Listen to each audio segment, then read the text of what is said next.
Welcome to all students. आज हम इस वीडियो में करेंगे क्लास 9th का चैप्टर 5 इंट्रोडक्शन टू इक्विलिड्स ज्योमेट्री की एक्सरसाइज 5.1 का इंट्रोडक्शंस। अब जैसे हम चैप्टर के नाम से ही शुरू कर लेते हैं। क्या है इंट्रोडक्शन? इंट्रोडक्शन होता है जानकारी। इक्विलिड्स क्या होता है ये, इससे पहले हम जान लेते हैं ज्योमेट्री। ज्योमेट्री क्या होता है? दो वर्ड से मिलके बना है, ध्यान से समझना, जियो और मैट्री। ठीक है, जियो और मैट्री। जो जियो होता है वो ज्योग्राफी के अंदर हम अगर बात करें तो यहाँ से लैंड से रिलेटेड होता है, मींस जमीन से संबंधित। एंड मैट्री मतलब होता है मेजरमेंट। क्या होता है? लैंड मेजरमेंट, इसको ज्योमेट्री बोला जाता है। इक्विलिड्स क्या है यहाँ पर? इक्विलिड्स है, बहुत समय पहले की बात है, एक मैथमेटिशियन होते थे इक्विलिड्स नाम के। उन्होंने कुछ एक्सोम, कुछ पोस्टुलेट्स, कुछ डेफिनेशंस दी, इसी के अकॉर्डिंग जो नाम पड़ा इक्विलिड्स ज्योमेट्री। मैथमेटिशियन थे, उन्होंने क्या किया, ज्योमेट्री के रिगार्डिंग जो है कुछ डेफिनेशंस, कुछ एक्सोम, कुछ पोस्टुलेट्स वो उन्होंने डिराइव किए, हमें प्रोवाइड किए, इसलिए इसका नाम क्या पड़ गया? इक्विलिड्स ज्योमेट्री। क्लियर है? पहले जैसे हम देखते थे कि जब बहुत समय पहले की बात है तो वहां पर मेजरमेंट करने के लिए कोई स्पेशल इंस्ट्रूमेंट नहीं होते थे, तो डिफरेंट डिफरेंट देशों में डिफरेंट मेजरमेंट के तरीके होते थे, वे होते थे। उस समय पर ज्योमेट्री से रिलेटेड आसपास जो भी चीजें दिखती थी वो क्या होती थी, लाइक दैट अगर बात करें तो पॉइंट, ठीक है, उसके बाद अगर बात करें लाइन, यहां से हम बात कर लेते हैं पॉइंट, फिर होता था हमारा लाइन, फिर हमारा प्लेन या सरफेस कह सकते हो, और फिर हमारा होता था सॉलिड।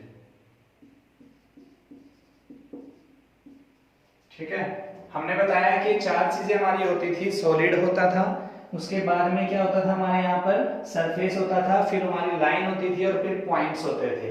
अब इनके अंदर क्या है? सॉलिड क्या होता था, जैसे आप पता करेंगे तो सॉलिड के अंदर क्या होता है? शेप होता है, शेप होती है, साइज होता है, एंड लेंथ होती है। ठीक है, क्या होगा? शेप होगा, साइज होगा, लेंथ होगी। इन्हीं के रिगार्डिंग आप क्या है, ये solid, shape, size and length. तो सबसे पहले इन्हीं के रिगार्डिंग कुछ टर्म्स निकल के आई जो हम अपने आसपास देखते थे। आसपास देखने में क्या होगा, जैसे में पॉइंट दिखता था, फिर लाइन, फिर हमारा कोई सरफेस होता था, फिर कोई हमारा सॉलिड होता था। तो इन्हीं के रिगार्डिंग हमसे क्या बात करेंगे? सबसे पहले पॉइंट, कुछ डेफिनेशंस हैं इनसे रिलेटेड जो अनडिफाइंड होती हैं। जैसे कि हम बात करेंगे, पहले डेफिनेशंस क्लियर कर लेते हैं। पॉइंट, ठीक है, उसके बाद हम पढ़ेंगे लाइन, उसके बाद हमें पढ़ना है सरफेस। पहले हम पॉइंट की बात करेंगे। ठीक है, तो पॉइंट क्या होता है? पॉइंट क्या होता है? ए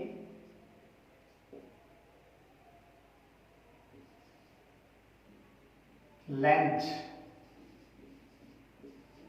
which has no part। क्या होता है एक पॉइंट? हमारा ए लेंथ, ठीक है, which has no part, या पॉइंट has no part लिख सकते हैं। क्या लिख सकते हैं यहाँ पर? पॉइंट has no part, जिसका कोई पार्ट नहीं होता उसे हम क्या कहते हैं? पॉइंट कहते हैं। ठीक है, लाइन क्या होती है? Line is a breathless length. ठीक है, क्लियर है? लाइन एक ऐसी क्या होती है जिसकी ब्रेथ नहीं होती, जिसकी क्या होती है? चौड़ाई नहीं होती, ऐसी लेंथ को हम क्या बोलते हैं? लाइन बोलते हैं। ठीक है, अब हमारी बात आती है कि स्ट्रेट लाइन। अब ये लाइन भी क्या हो सकती है हमारी, दो तरह की हो सकती है, एक स्ट्रेट लाइन हो सकती है, दूसरी हमारी क्या होती है, कर्व लाइन हो सकती है। तो अगर हम बात करें, ये ब्रेथलेस लेंथ होती है, अगर इसी से संबंधित बात करते हैं तो लाइन के अंदर क्या लिखोगे, it has no end point, it has no end point. Clear है? लाइन हमारी क्या है, ब्रेथलेस लेंथ होती है, जो हमारा क्या होता है, नो एंड पॉइंट होते हैं। क्लियर है? नहीं है, आपको पिछली क्लास का आपको याद नहीं है, लाइन आपको बताई गई थी, रे आपको बताई गई थी, और लाइन सेगमेंट आपको बताया गया था।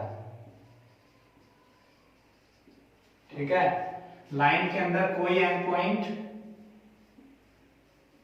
नहीं होता है, इट हैज एंड पॉइंट्स, इसके दो एंड पॉइंट होते हैं, उसको क्या बोलते हो, लाइन बोलते हो। एक पैटर्न मैं आपको बता रहा हूं जो पिछली क्लास में पढ़ के आए हो, लाइन रे एंड लाइन सेगमेंट। ये आप कंफ्यूज होते हो इसमें, जब तक आपको इसकी डेफिनेशन क्लियर नहीं होगी। तो लाइन हमेशा क्या होगा, जिसके अंदर क्या होगा, एंड पॉइंट होंगे, जिसके अंदर एक एंड पॉइंट होगा उसको बोलेंगे रे, और जिसके अंदर कोई भी एंड पॉइंट नहीं होगा उसको बोलेंगे लाइन सेगमेंट। क्लियर है? समझ में आ गया? लाइन क्या है, जिसके एंड पॉइंट होते हैं, एंड पॉइंट को हम एरो से दिखा रहे हैं, किससे दिखा रहे हैं, और एरो से क्या है, नो एंड पॉइंट, जहां एरो है, एरो एंड पॉइंट हम किससे दिखा रहे हैं, डॉट से, पॉइंट से। तो इसका एक एंड पॉइंट होता है, उसको रे बोलते हैं, और जिसका कोई भी एंड पॉइंट नहीं होता है उसे हम क्या बोलते हैं, लाइन सेगमेंट बोलते हैं। क्या बोलते हैं, लाइन सेगमेंट बोलते हैं, जिसका कोई भी एंड पॉइंट नहीं होता। क्लियर है? अब इसके बाद हमारा आता है, लाइन का पता लग गया हमें, पॉइंट का हमें पता चल गया। इसके बाद हमारा आता है सरफेस। क्या आता है? अब सरफेस के अंदर अगर हम बात करें, पॉइंट हो गया, लाइन हो गया, सरफेस क्या होता है, सरफेस की क्या होती है, लेंथ भी होती है और ब्रेथ भी होती है। It has a length and breadth only. जिसकी लेंथ भी होती है और ब्रेथ भी होती है उसे क्या बोलते हैं, हम सरफेस बोलते हैं। क्या बोलते हैं? क्लियर है? अब हम आगे बात करेंगे प्लेन सरफेस की। प्लेन सरफेस क्या होता है, सरफेस भी आपका दो तरह के होते हैं ना, जैसे हमने लाइन बताई स्ट्रेट और कर्व होती है, तो प्लेन सरफेस क्या होगा, जो सरफेस लाई करेगा ऑन ए स्ट्रेट लाइन पर, the surface which lie on a straight line itself, on a straight line itself कह सकते हो, स्ट्रेट लाइन कह सकते हो। ठीक है? जो एक स्ट्रेट लाइन पे लाई करता है उसे हम क्या कहते हैं, प्लेन सरफेस। क्लियर है? जिसकी लेंथ होती है एंड ब्रेथ होती है उसे सरफेस बोलते हैं, और जो सरफेस लाई करेगा किस पे, स्ट्रेट लाइन पर। ठीक है? स्ट्रेट लाइन पे ही होगा, स्ट्रेट लाइन ऑन इटसेल्फ, उसको हम बोलेंगे प्लेन सरफेस।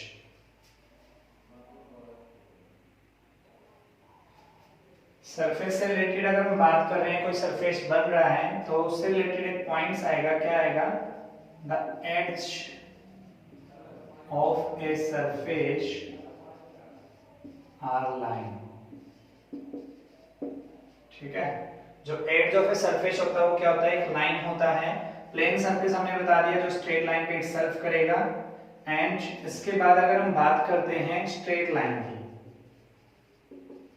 स्ट्रेट लाइन, ये क्या होगा, जो पॉइंट होंगे, this lie on the point itself.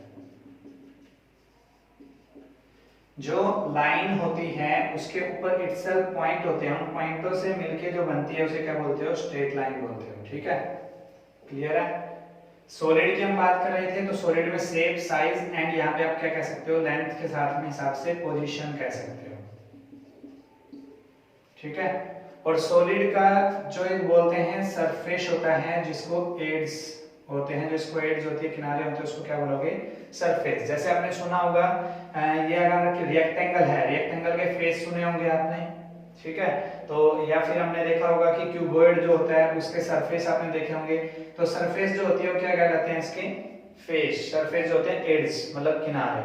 Clear है? तो अब इन डेफिनेशंस की अगर हम बात करें तो इन डेफिनेशंस में भी कुछ अनडिफाइंड, जिसको हम परिभाषित नहीं कर सकते हैं, वो कुछ पॉइंट्स इनके अंदर या कुछ टर्म्स इनके अंदर निकल के आ रहे हैं, जिनको हम अगर डिफाइन करते चलें तो हम उसको बहुत सारे पार्ट उसके अंदर से निकल के आते हैं। जैसे हम बात करें पॉइंट है, पॉइंट के अंदर हैज नो पार्ट। अब यहां से अगर हम पार्ट को डिफाइन करते हैं तो पार्ट क्या होगा? पार्ट क्या होता है? which has area, which has an area। ठीक है। अब एरिया की अगर हम बात करें तो एरिया क्या होगा? लेंथ एंड ब्रेथ आएगा। फिर लेंथ और ब्रेथ हमें एक्सप्लेन करना पड़ेगा, डिफाइन करना पड़ेगा। तो ये कुछ अनडिफाइंड टर्म होते हैं जो हम यहाँ पे इन डेफिनेशंस के अंदर यूज किए हुए हैं। जैसे यहाँ पे देखें ब्रेथलेस लेंथ, तो यहाँ से दो वर्ड निकल के आ रहे हैं, लेंथ एंड ब्रेथ, उनको हमें डिफाइन करना पड़ेगा। इन सब के अंदर हमें अनडिफाइंड कुछ होते हैं जिनको हम क्या करते हैं? उनको कंसीडर कर लेते हैं, प्रूव कर लेते हैं या ट्रुथ मान लेते हैं। तो इसी के ऊपर हमारी दो चीज निकल के आ रही हैं। एक आता है एक्सोएम और दूसरा हमारा आता है पोस्टुलेट। ध्यान से समझना क्या बोला जा रहा है आपको। यहां से अनडिफाइंड जो है उनके रिलेटेड क्या निकल के आ रहे हैं? एक्सोएम निकल के आ रहे हैं। और दूसरा हमारा क्या होता है? पोस्टुलेट। अगर हम यहां पे ये बात करते हैं, हिंदी में इनकी बात करें तो इसको बोलते हैं सिद्धांत। क्या बोलते हैं? और इनको बोला जाता है अवधारणाएं। ठीक है। ये क्या होते हैं? यूनिवर्सल ट्रूथ होते हैं। क्या होते हैं? और इन्हें हम क्या करते हैं? अभी धारणाएं जिन्हें हम प्रूव करते हैं। ठीक है। तो अब हम ये पढ़ेंगे एक्सोएम। एक्सोएम क्या होते हैं? एक्सोएम रिलेटेड होते हैं इट इज एप्लीकेबल या दे आर एप्लीकेबल, क्योंकि एक्सोएम एक तो है नहीं है, तो मैनी होते हैं। They are applicable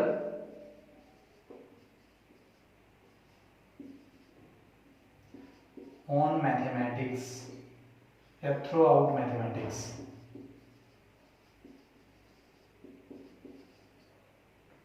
mathematics and अगर बात करें they are applicable on geometry. ये ओनली ज्योमेट्री पे एप्लीकेबल होते हैं। ये हमारे क्या होते हैं? ओवरऑल मैथमेटिक्स पे यूज होते हैं। तो हम इन्हीं के बारे में पढ़ेंगे, एक्सोएम एंड पोस्टुलेट्स के बारे में।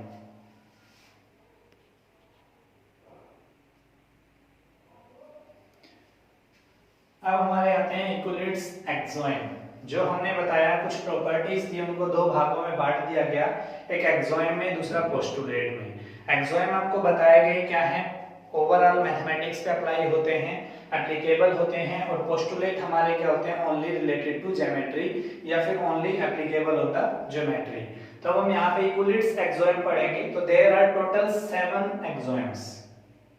क्या है? यहाँ पर टोटल 7 एक्सोएम्स हैं, जिनमें से पहला क्या आता है? देखिए, things which are equal to the same thing. Things which are equal to the same things are equal to one another. इसने कहा है कि अगर कोई एक वस्तु दूसरी वस्तु के इक्वल में है और वो दूसरी वस्तु किसी तीसरी वस्तु के इक्वल में है, तो वो तीनों वस्तु आपस में क्या होंगी? इक्वल होंगी। क्लियर है? तो देखिए, जैसे मान लीजिए कह रहे हैं, एग्जांपल से हम समझ लेते हैं इसको। मान लीजिए a इक्वल टू बी है and b equal to c है। a इक्वल टू b है and b equal to c है। तो यहां से हमें क्या होगा? a इक्वल टू c मिलेगा। क्लियर है? a b के इक्वल है एंड b c के इक्वल है, तो a किसके इक्वल होगा? c के। यही कह रहा है आपको, things which are equal to the same thing. एक इक्वल थिंग के अगर दो थिंग्स क्या हैं? इक्वल हैं, तो they are equal to one another. वो दोनों भी एक दूसरे के क्या होंगे? इक्वल होंगे। क्लियर है? समझ में आ गया होगा? बिल्कुल इजी। ठीक है, ए अगर बी के इक्वल है, लाइक दैट अगर मैं कहूं एक रिएक्टेंगल ले लीजिए, एक ट्रायंगल ले लीजिए और एक स्क्वायर ले लीजिए।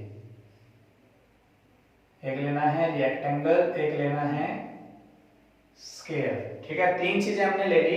ये कह रहा है कि एरिया ऑफ रिएक्टेंगल जो है वो एरिया ऑफ ट्रायंगल के इक्वल है। ठीक है, फिर ये कह रहा है कि एरिया ऑफ जो ट्रायंगल है वो किसके इक्वल है, एरिया ऑफ स्क्वायर के इक्वल है। एरिया ऑफ रिएक्टेंगल का एरिया किसके, ट्रायंगल के एरिया के इक्वल है, एंड ट्रायंगल का एरिया स्क्वायर के इक्वल है।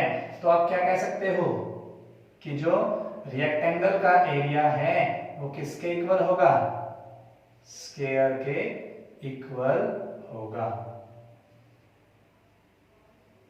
क्लियर है? ये हमने जनरल ज्योमेट्री से रिलेटेड समझा दिया, जनरल नंबर लेके भी हमने आपको ये क्लियर कर दिया कि things which are equal to the same thing are equal to one another. Clear है, समझ में आ गया होगा बिल्कुल। अब हम चलते हैं next example. If equals are added to the equals the wholes are equal. मतलब क्या है, अगर आप किन्हीं दो इक्वल, मतलब दो चीजें इक्वल दी हुई हैं, ये भी हम एग्जांपल से समझते हैं। देखिए, मान लीजिए आपको दिया हुआ है 2 इक्वल टू 2। ठीक है, 2 इक्वल टू के होता है। ठीक है, इसमें हम क्या कर रहे हैं, दोनों साइड में 1 1 ऐड कर देते हैं।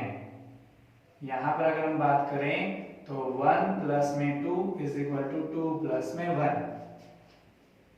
इसने कहा है if equals are added, equals are added means 1 equal है दोनों में जो ऐड कर रहे हैं हम।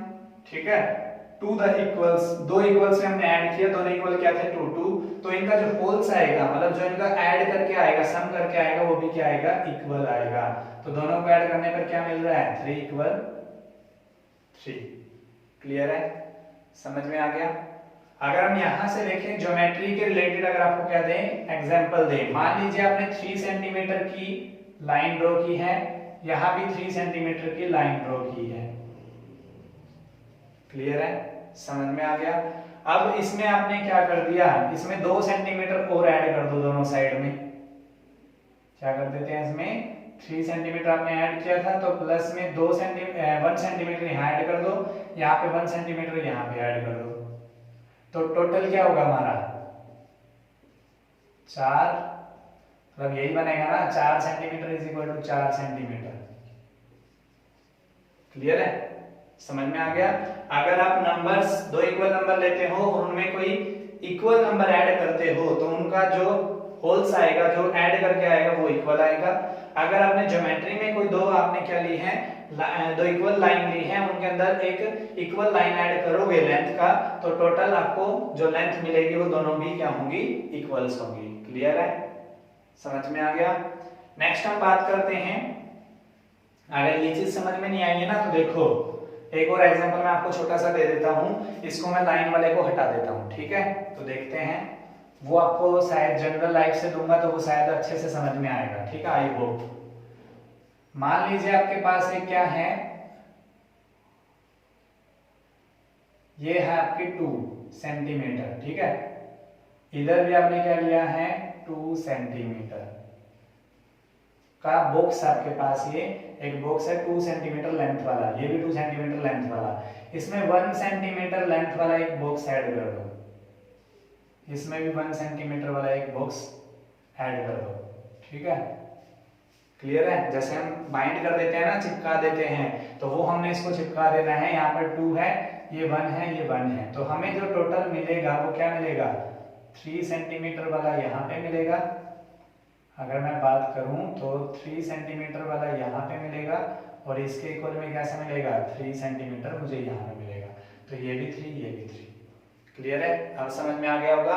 नेक्स्ट हम चलते हैं, if equals are subtracted from equals. अगर दो इक्वल्स हैं, उनमें से अगर सब्ट्रैक्ट किया जाए तो द रिमाइंडर्स आर इक्वल, तो रिमाइंडर भी क्या होंगे, इक्वल होंगे। क्लियर है, तो ध्यान से समझते हैं।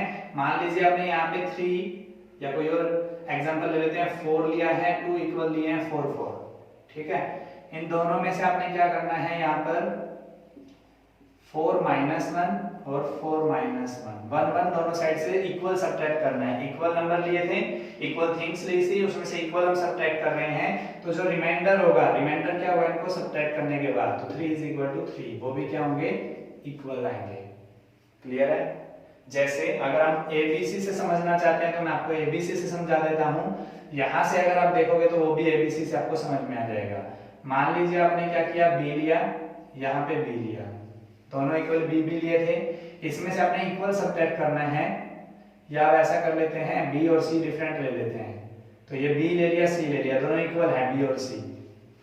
वैसे भी आपका अल्फाबेट के अकॉर्डिंग नहीं बोल रहा हूं मैं, इनकी मान लो जो भी आपने लेंथ लिया है वो ली है, वो हमने इक्वल ले ली, तो इनमें से दोनों में से क्या करना है, इक्वल लेंथ वाला a माइनस करना है, तो ये दोनों भी क्या होंगे, इक्वल होंगे। क्लियर है? समझ में आ गया? यही सेम चीज है, आपको जो समझाया ये नंबर्स के अकॉर्डिंग बताया था आपको, ये वेरिएबल्स के अकॉर्डिंग दिखाया है। ठीक है, वही सेम चीज आप यहाँ पे कर सकते हो। 3 सेंटीमीटर वाली दो पेंसिल ले ली, उसको 1 सेंटीमीटर काट दिया दोनों में से, तो 2 सेंटीमीटर की बचेंगे ना दोनों, तो वही चीज आपको समझाया गया। नेक्स्ट आप देखते हैं 4th एक्सैम क्या कहता है, things which are coincide with one another are equal to one another. क्या बोला गया है, things which coincide with one another are equal to one another. ये एक बार देख लेते हैं, यही दिया कि things which coincide with another are equal to with one another are equal to one another। ठीक है, ये हमें दिया हुआ है, ये क्या बोला गया है, मान लीजिए इसको हम समझा देते हैं एक लाइन से। ठीक है, कोइंसाइड होता है एक जैसा। अगर हम यहाँ पे बात करें, ये A है, ये B है, ये C है, ये A, ये B, ये C। अगर आप कहें ये A B, ठीक है, things which coincide one another are equal to one another. अगर ये A B C equal distance पे है तो A B, ठीक है, प्लस में B C, वो किसके इक्वल होगा, A C के। मतलब अगर हम बात करें कि A C is equal to क्या हो रहा है, A B प्लस में क्या हो रहा है, B C। अगर ये दोनों इक्वल हैं तो ये इसके भी क्या होंगे, डबल होंगे। क्लियर है? समझ में आ गया? Things which coincide one another are equal to one another. अगर वो कोइंसाइड करते हैं और इक्वल हैं वो, तो वे इक्वल क्या होंगे, एक दूसरे से इक्वल हो जाएंगे। जैसे ये वाला हिस्सा ये वाले हिस्से के इक्वल है, तो ये वाला हिस्सा ये वाले हिस्से के भी तो इक्वल होगा। क्लियर है? ये वाला हिस्सा अगर इस वाले हिस्से के इक्वल है तो ये वाला हिस्सा भी तो इस वाले हिस्से के इक्वल होगा। तो ये हमारा क्या आ रहा है, AC is equal to AB plus में AC, AC is equal to AB plus में BC। नेक्स्ट हमारा देखिए एक्सैम क्या आता है, the whole is greater than the part. इसने कहा है कि जो पूरा हिस्सा होता है ना, पूरा कोई चीज पूरी होती है, कंप्लीट होती है, वो हमेशा उसके किसी हिस्से से ज्यादा होगी। जैसे मान लीजिए, मान लो मैंने एक ये 4 सेंटीमीटर का एक बॉक्स ले लिया, ठीक है, 4 सेंटीमीटर लेंथ का एक क्या ले लिया, बॉक्स ले लिया। इसमें से मैंने क्या किया, तोड़ दिया इसको एक 2 हिस्सों में। तो एक मैंने 3 सेंटीमीटर ले लिया और एक मैंने यहां से 1 सेंटीमीटर ले लिया। ठीक है, 4 सेंटीमीटर किसमें टूट गया, 3 सेंटीमीटर और 1 सेंटीमीटर में। इसका कहने का मतलब क्या है, ये तो इसके हिस्से है ना दो, ये दोनों हिस्से कभी भी इससे ज्यादा नहीं हो सकते। क्लियर है? 4 सेंटीमीटर का एक बॉक्स था, ये 3 सेंटीमीटर 1 सेंटीमीटर, 3 भी 4 से क्या है, कम। अगर 4 3 से ज्यादा है, 4 1 से भी ज्यादा है। क्लियर है? समझ में आ गया? इसके अलावा आप दूसरा समझ लीजिए, मान लीजिए एक कंटेनर आपने लिया है, उसमें 10 लीटर पानी आपने ले लिया और यहाँ पर आपने इस पानी को, ठीक है, इसके टुकड़े करके एक छोटे कंटेनर में डाल दिया जहां पर आपने 5 लीटर पानी ले लिया। तो ये 10 लीटर 5 लीटर से हमेशा ज्यादा होता है ना, ये पूरा है, ये इसका क्या है, पार्ट है। तो ये चीज आपको समझाएगी इसमें एक्सैम में। नेक्स्ट एक्सैम आप देखिए 6th एक्सैम क्या कह रहा है आपको, things which are double of the same things are equal to one another. अगर किसी एक वस्तु का डबल होता है, ठीक है, things which are double of the same things are equal to one another. अगर कोई दो वस्तु जैसे आपने लिया है, मान लो एग्जांपल से हम समझते हैं, किसी वस्तु का डबल है तो वो आपस में क्या होंगे, इक्वल होंगे। कैसे होंगे देखिए, अगर x है और x है, ठीक है, मान लीजिए x is equal to a दिया हुआ है और x is equal to b दिया हुआ है। दो वस्तु हैं, x is equal to a और x is equal to b। तो यहाँ पर इसका अगर डबल करूं, इसका भी डबल और इसका भी डबल, इसने कहा है कि double of the same thing are equal to one another. अगर किसी वस्तु का डबल इक्वल है तो वो वस्तु भी क्या होंगी, इक्वल होंगी। समझ में आ गया, क्लियर है। तो 2x इज इक्वल टू, अगर आपने a लिया है, 2x is equal to b लिया है, तो इट्स मींस आप यहां से क्या कह सकते हो, a is equal to b। ठीक है, अगर ऐसे समझ में नहीं आया तो मैं आपको ये बता देता हूं, देखो ये 8 है, 8 इज इक्वल टू 8। किसी वस्तु का डबल मैं लिख रहा हूं तो यहां से लिख देता हूं, इस 8 का डबल क्या होगा, 16, या 4 का डबल लिख देता हूं, 4 का double 2x is equal to 8 है। एंड यहां पर अगर हम देख रहे हैं दोनों का डबल, तो यहां पे अगर हम बात करें तो 2x इज इक्वल टू में 8 दिया हुआ है, ऐसे हम इसको समझा नहीं पाएंगे। 2x is equal to 8 and 2x is equal to, वो तो इक्वल होंगे ना। ये देखिए 2x इज इक्वल टू 8 है, मतलब ये किसका डबल है, यहाँ भी आपको इसका किसी का डबल हो सकता है 8, किसी का और किसी का डबल हो सकता है, 4 2 8 होता है, और का तो डबल होता ही नहीं है। तो अगर यहाँ पे हम देख रहे हैं तो ऐसे ही समझ लो, आप छोड़ दो, 2x इज इक्वल टू 8 वाले से तो हम उसको नहीं बता पाएंगे। 2x is equal to a है, 2x is equal to b है, मान लो दोनों के डबल इक्वल है, दोनों के डबल इक्वल हैं तो वो भी इक्वल होंगे। ठीक है, लाइक दैट। ऐसे आपको ज्योमेट्री से हम समझा देते हैं। मान लो ये किसी वस्तु का डबल है और ये किसी वस्तु का डबल है, दोनों किसी वस्तु के क्या है, डबल है, ये दोनों इक्वल हैं। अगर मैं इन वस्तुओं का हाफ कर दूं, मतलब किसी वस्तु का डबल है ना, ये ध्यान से समझना, ये इस वस्तु का डबल है, ये इस वस्तु का डबल है, ठीक है, मतलब दोनों इसी वस्तु के डबल है। तो ये जब ये दोनों डबल इक्वल होंगे ना, मान लो ये दोनों डबल इक्वल है, ये पूरा और ये पूरा इक्वल है, तो इसका ये पार्ट भी क्या होगा, इक्वल होगा, और ये पार्ट भी इसका क्या होगा, इक्वल होगा। क्लियर है, समझ में आ गया। मान लीजिए हम बात करते हैं यहाँ पे 3 सेंटीमीटर, यहाँ पे 3 सेंटीमीटर, ठीक है। अगर ये कब पॉसिबल है, जब ये भी 3 3 होगा, 3 का डबल 6 है, 3 का डबल 6 है, तभी तो इक्वल है ना। अगर ये इक्वल दिया तो ये भी 3 3 होने चाहिए। समझ में आ रहा है। अगर मान लो मैं ये कर दूं कि 4 और 4, तो ये 8 हो गया, ये 8 6 के बराबर थोड़ी ना आएगा।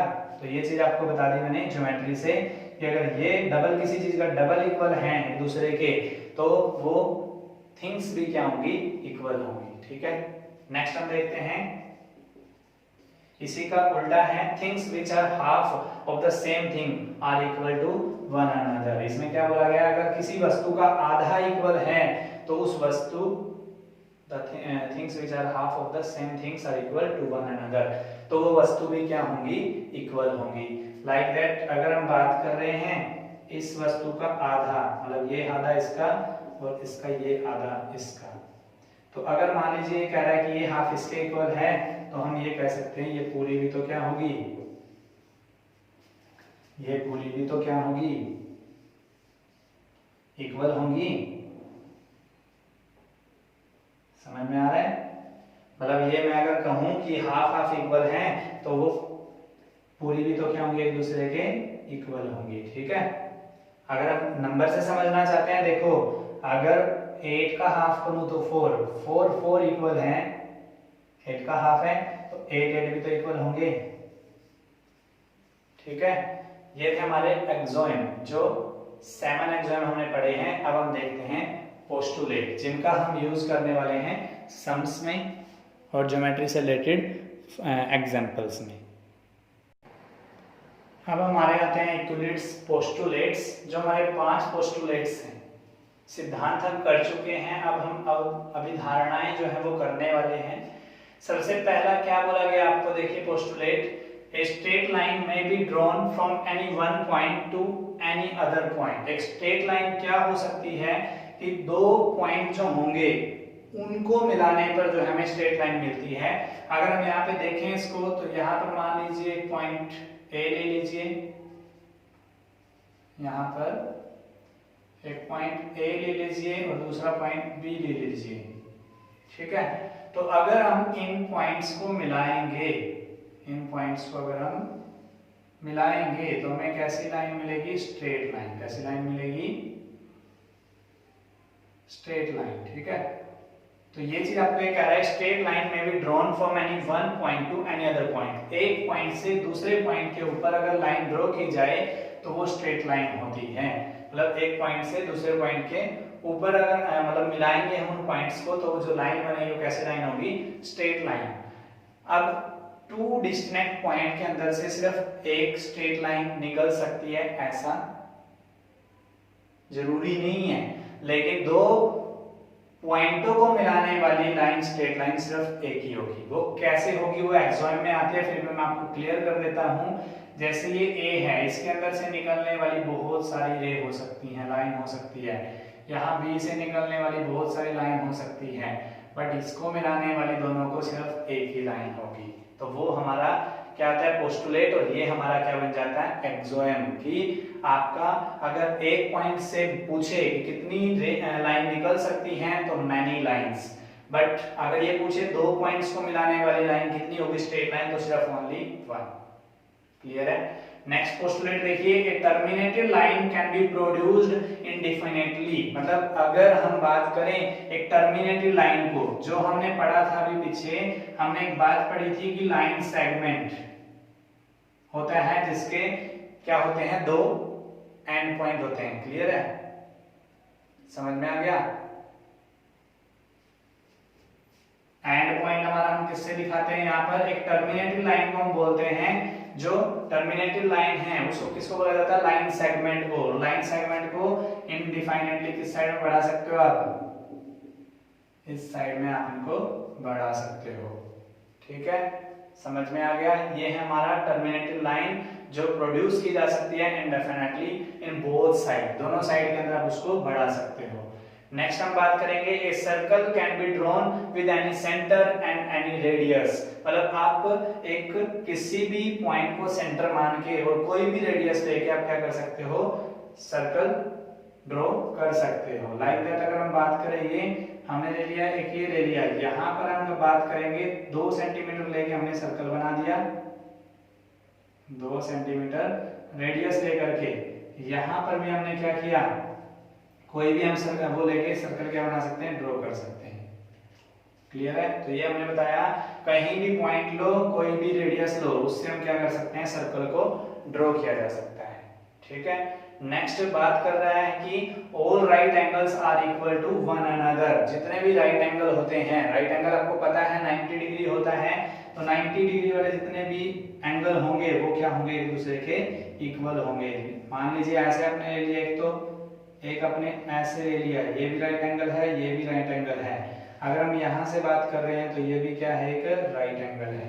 तो ये तीनों राइट एंगल क्या होंगे, एक दूसरे के इक्वल होंगे। ये हमारा फोर्थ पोस्टुलेट। अब नेक्स्ट हमारा आता है, देखिए क्या कह रहा है, if a straight line falling on two straight lines make the interior. अगर एक लाइन को दो स्ट्रेट लाइन के ऊपर फॉल कराया जाए और उनके द्वारा बनाया जाने वाला the interior angle on the same side में इंटीरियर एंगल बनना चाहिए, of it is taken together less than 2 right angle. अगर उन दोनों का सम करें, ऐड करें उनको, और 2 राइट एंगल से कम हो, 2 राइट एंगल्स मतलब 2 into 90 मतलब 180, उनका सम 180 से कम आना चाहिए। Then the 2 straight lines if produced indefinitely meet on that side। मतलब अगर उन दो लाइनों को उस साइड में बढ़ाओगे जिस साइड में सम ऑफ 2 इंटीरियर एंगल कितना आया, 180 से या 2 राइट एंगल से लेस देन आया है, on which the sum of angle is less than 2 right angles। क्या बोला इसने, then the 2 straight line produced indefinitely meet का मतलब क्या है, मिलेंगी। क्या मिलेंगी, अब मैं आपको डायग्राम से समझा देता हूं। देखिए मान लीजिए आपने दो लाइन स्ट्रेट लाइन ली है, ये दो स्ट्रेट लाइन ली हैं। इन स्ट्रेट लाइन के ऊपर एक लाइन आपने ड्रॉ कर दी, इसका नाम आप दे दो P, इसका नाम आप दे दो Q और इसका नाम दे दो A। ठीक है, यहाँ पर आप देखो तो PR है, ये आपका QS है और ये AB है। अगर हम बात करें PR और QS दो स्ट्रेट लाइन हैं और इनके ऊपर एक लाइन ड्रॉ की गई AB, तो यहाँ से इंटीरियर एंगल कौन से बनेंगे, ये और यहाँ भी तो इंटीरियर एंगल बनेगा। क्लियर है, ये 1 2 यहाँ पे 3 ये 4।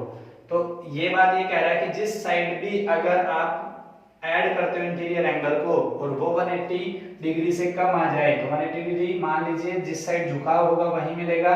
तो यहाँ पर इस साइड 180 डिग्री है और इस लाइनों को अगर आप किस साइड बढ़ाओगे, मान लो मैं थोड़ा सा और इसको ले लेता हूँ जिससे नजदीकी मीट कर जाए। ठीक है, ये हो गया हमारा।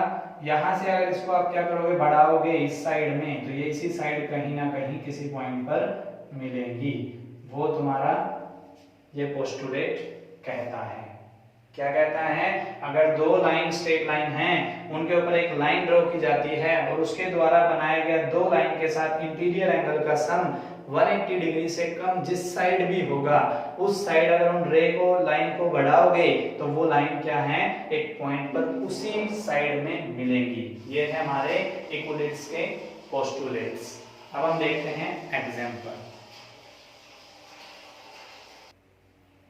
एग्जाम्पल नंबर फर्स्ट देखिए, एनसीईआरटी बुक्स का क्या कह रहा है, if A B C are 3 points on a line and B lie between A and C, A और सी के बीच में बी पॉइंट लाई कर रहा है, फिगर आपको दिया हुआ है।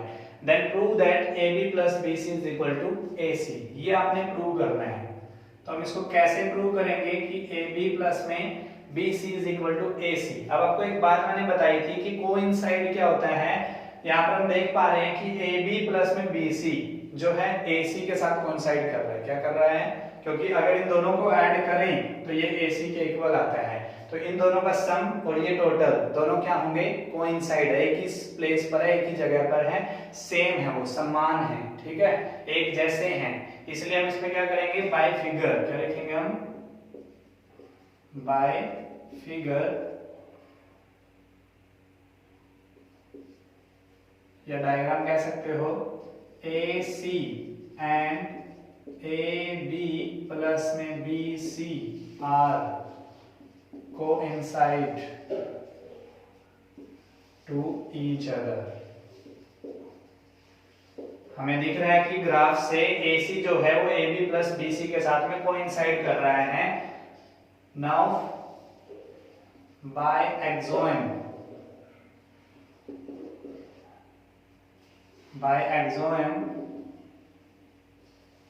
आपको पता है कि जो कोइंसाइड करते हैं वो दोनों क्या होते हैं, इक्वल होते हैं।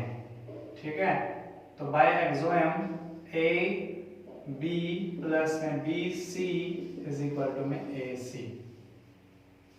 ठीक है, ये हमारा आंसर, ये हमें प्रूव करना था, तो इट्स प्रूव्ड कह सकते हैं, इट्स प्रूव्ड। क्लियर है। एक्सोएम नंबर कौन सा था आपको याद है, हमने एक्सोएम बताए थे, तो वहां पे नंबर के अकॉर्डिंगली लिखना है। बाय एक्सोएम हम यहाँ लिखेंगे, वहां पे एक्सोएम नंबर 4 था, उसमें क्या बोला गया था, if two equals are coincide to one another are equal to each other. ठीक है, अगर वो एक दूसरे पे क्या करते हैं, कोइंसाइड कर रहे हैं, तो वो एक दूसरे के क्या होते हैं, इक्वल्स होते हैं। ये था हमारा एग्जांपल नंबर फर्स्ट। अब हम देखते हैं नेक्स्ट एग्जांपल। नेक्स्ट एग्जांपल देखिए क्या कह रहा है, prove that an equilateral triangle can be constructed on any given line segment. कोई भी लाइन सेगमेंट आपको दिया हो, उससे आपको इक्विलैटरल ट्रायंगल आप बना सकते हो और फिर उसको आपने प्रूव करना है कि वो इक्विलैटरल ट्रायंगल है। तो कैसे होगा, सबसे पहले हम देखेंगे यहाँ पर क्या है, एक लाइन दी होगी, draw a line segment AB। AB एक लाइन सेगमेंट आपने लेना है। क्लियर है। अब हमें पता है कि एक पोस्टुलेट हमने पढ़ा था कि अगर हम बात करें किसी भी पॉइंट को सेंटर मान करके और किसी भी रेडियस को ले करके हम क्या कर सकते हैं, सर्कल ड्रॉ कर सकते हैं। तो उसी का यूज करके हम यहाँ पे ड्रॉ करेंगे एक इक्विलेटरल ट्रायंगल। तो ये ए पॉइंट हो गया, ये हमारा बी पॉइंट हो गया, ये हमें 2 पॉइंट ले लिए। Now draw a circle, draw a circle with या consider draw a circle with center O, with center A and taking radius AB, taking radius AB and draw another circle, draw another circle by consider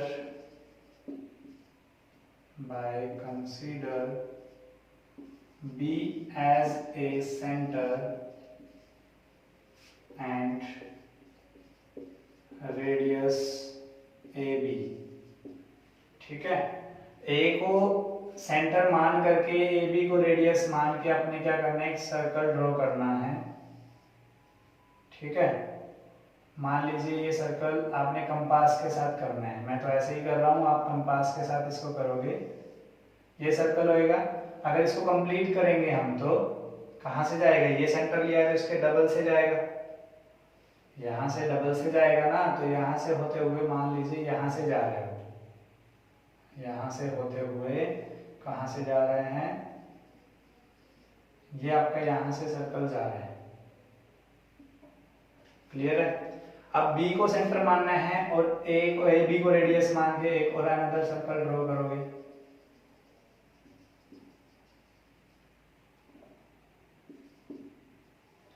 clear है। अब हमें यहाँ से क्या करना है, सिर्फ एक ही डायग्राम बनाना है, एक ही इक्विलेटरल ट्रायंगल बनानी है। तो ये दोनों पार्ट नहीं लेंगे, बाहर वाले राउंड को मैं हटा देता हूँ। ठीक है, ये जो मैंने बाहर वाला लिया था क्योंकि दूसरी साइड भी ट्रायंगल बनाएगा, वो हमें नहीं बनाना है।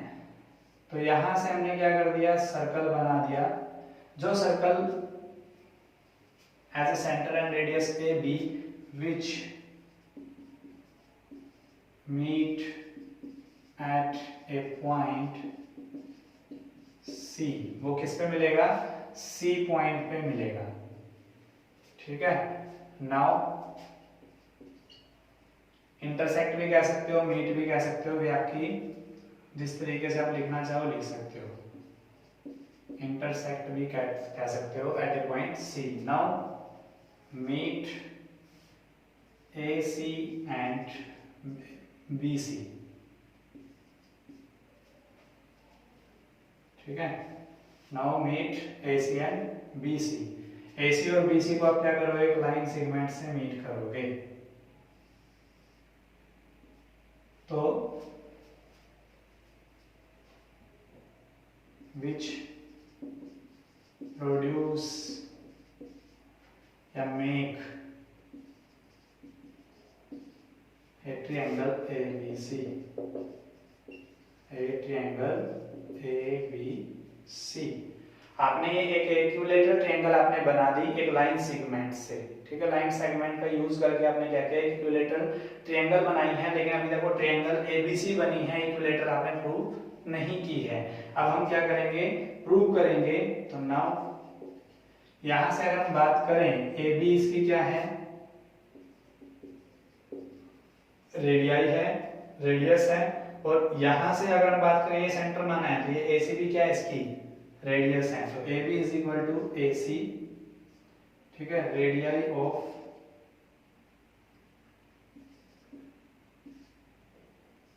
सेम सर्कल या ऑफ ए सर्कल कह सकते हो, ऑफ ए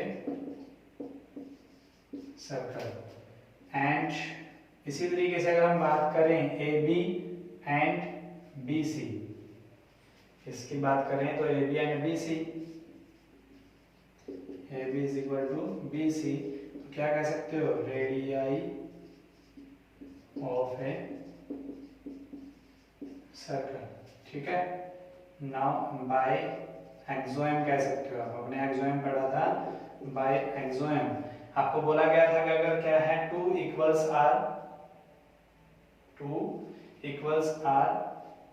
एक्सोम पढ़ा था ना आपने कि अगर इक्वल्स हैं वो किसी के इक्वल हैं, ठीक है, तो then they are also equal to each other. अगर क्या होता है आपको बताया गया था कि अगर ए बी किसके बराबर है ए सी के, और दूसरा उसमें ए बी अगर किसके बराबर है बी सी के, तो वो एक दूसरे के क्या होंगे इक्वल होंगे। तो बाय एक्सोम में हम क्या कह सकते हैं A C is equal to B C.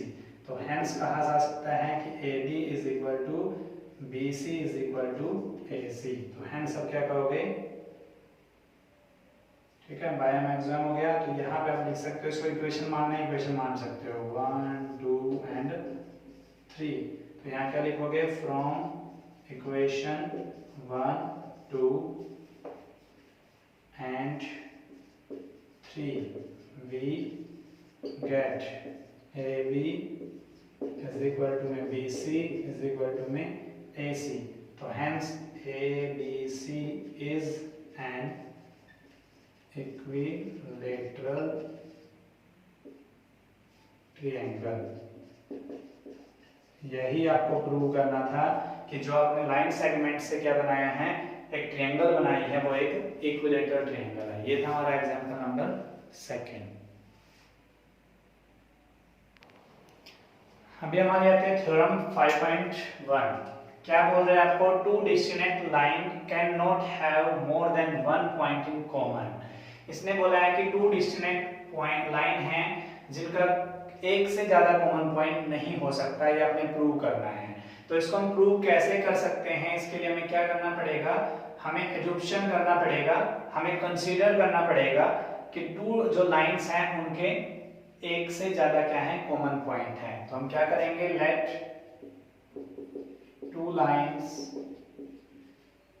L and M are intersecting at 2 points P and Q। यहां से अगर ये कह रहा है कि टू लाइंस जो हैं L और M हैं वो इंटरसेक्ट कर रही है 2 पॉइंट्स पर P and Q के पे 2 पॉइंट्स हैं, मतलब यहां से अगर हम बात करें तो ये L और M मतलब जो है P और Q दो इंटरसेक्टिंग पॉइंट आ रहे हैं दो लाइनों के। तो इसका मतलब क्या होगा, इन दोनों पॉइंट से दो से ज्यादा लाइन मतलब एक से ज्यादा लाइन निकलेगी। तो हेंस क्या कह सकते हो, two line passes through two distinct point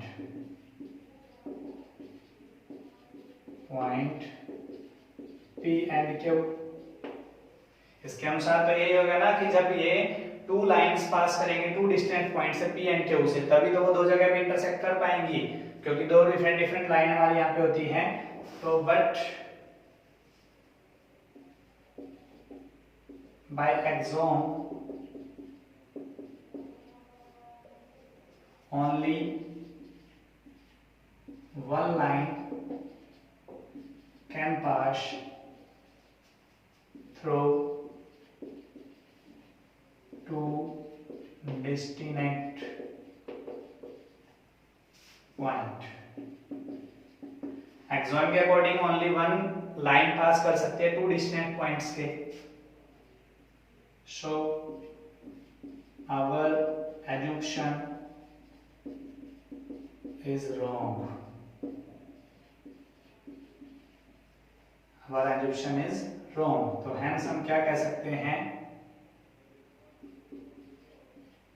two distinct line cannot have more than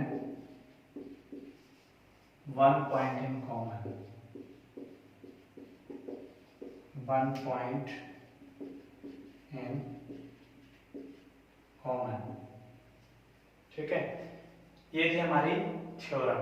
इसमें हमने क्या कहा है कि दो लाइंस जो है एल एम एन में इंटरसेक्टिंग कर रही है पॉइंट डिस्टेंट पॉइंट पी और के ऊपर, उसके अकॉर्डिंग क्या होगा, टू लाइंस जो है पास कर सकती हैं डिस्टेंट पॉइंट से, बट एक्सॉन क्या कहता है कि ओनली वन लाइन पास करती है डिस्टेंट पॉइंट से। तो हमारा एजम्पशन रॉन्ग हो गया जो हमने कंसीडर किया था। अब क्या है कि वो हम अगर गलत है तो ठीक क्या होगा कि उसका ओनली एक ही कॉमन पॉइंट होगा। ठीक है, तो ये थी हमारी एक्सरसाइज 5.1 का इंट्रोडक्शन। अब हम करेंगे एक्सरसाइज। Thank you.